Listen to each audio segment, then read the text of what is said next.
Welcome to Micro Terrors. Scary stories for kids. It's the Halloween season. Time for chills,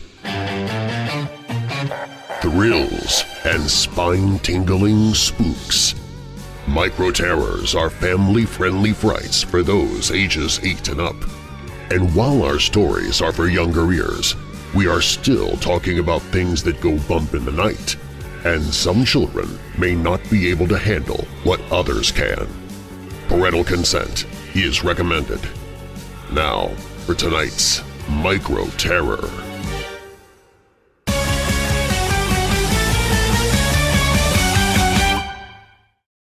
Space Monster. From behind the trash cans, Randy couldn't see anything. He used the plastic binoculars that hung around his neck, but it was no use. The neighborhood was quiet, and the only action was coming from the dead leaves blowing across the street in the autumn breeze. "Do you see them?" Randy's friend Kit whispered, tapping him on the shoulder. "No," Randy said. "No sightings since I saw Denny run inside for a drink." "His mom buys the best lemonade. It's fresh," Kit said. "Yeah, it's really good," Randy agreed. He checked his laser gun and saw it had a full charge. He checked his vest and saw he hadn't been hit yet. He then looked at Kit's vest. It was blinking so fast that Randy was surprised the batteries were still able to keep up with how many times Kit had been hit. "I thought you were good at laser tag," Randy asked. Kit smiled. "It doesn't matter how good you are when you have a secret weapon." "What secret weapon?" From inside the backpack Kit was wearing, he pulled out an empty cola bottle, filled halfway with white powder. Then he pulled out another one filled to the top with a clear liquid. "What's that?" Randy asked. "Baking soda and vinegar. They make a volcano bomb." Kit smiled big. He was so happy with himself. "Ew," Randy said. "Vinegar, that's disgusting." "You mix these two together, throw it at the enemy, and watch the explosion of foam take them down." "But this is laser tag." "I'm taking it to the next level." Right then a bright flash in the sky blinded the boys, and a crack of thunder rattled their eardrums. They both covered their ears and watched a fireball soar through the sky and crash behind Denny's house. "What on earth was that?" Kit shouted. Randy was clueless, but being the brave laser tag leader he was, he said, "Let's check it out." Kit slapped the bottom of his laser gun, and the two of them trotted off to Denny's house. When they arrived in Denny's front yard, they immediately smelled something terrible.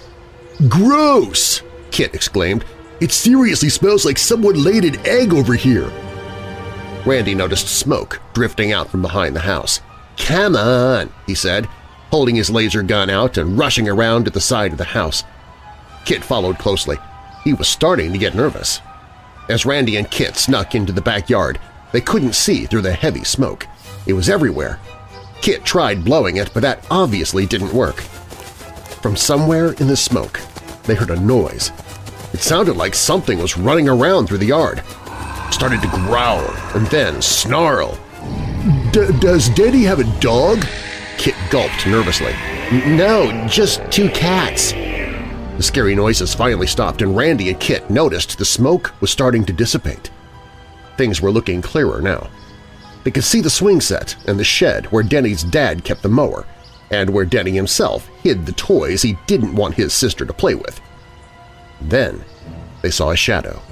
It was a tall, hulking figure with a long neck, 6 wavy arms, and a giant tail. Randy and Kit stood still. They were too scared to move. The shadowy figure moved closer, and the boys saw the whole thing. It was green, slimy, and had 2 large, gooey eyes.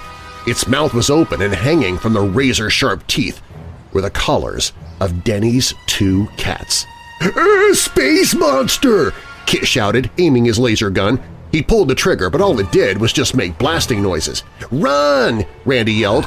He grabbed Kit by the sleeve, and the two of them ran for the shed, then ran inside and shut the door.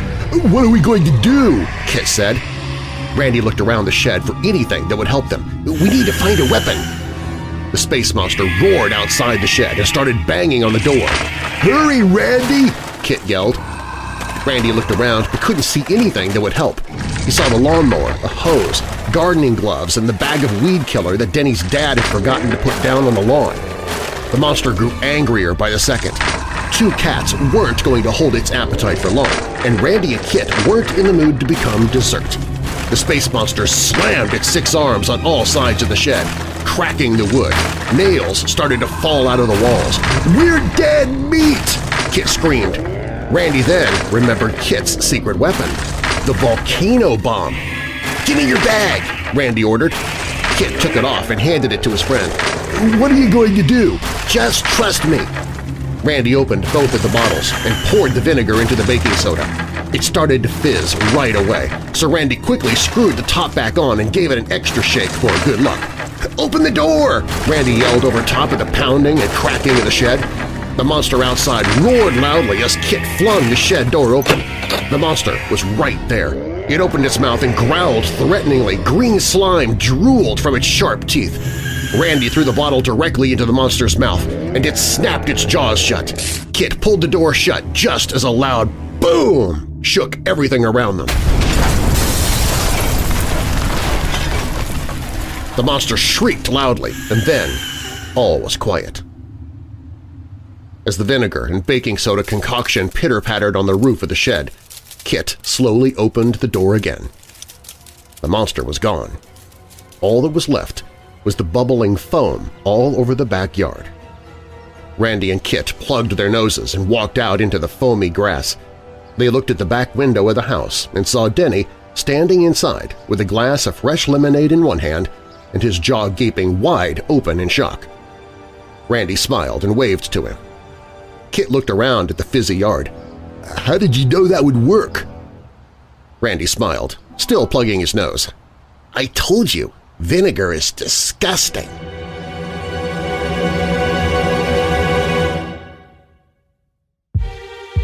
Thank you for listening to Micro Terrors. Join us each Saturday in October for another scary story.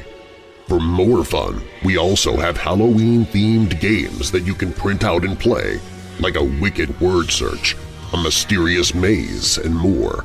We've placed links to these free printouts in this episode's description, along with a link to our Facebook page and information about our author, Scott Donnelly, who has other horrors for both young and old. I hope you'll join us again soon for Micro Terrors, Scary Stories for Kids.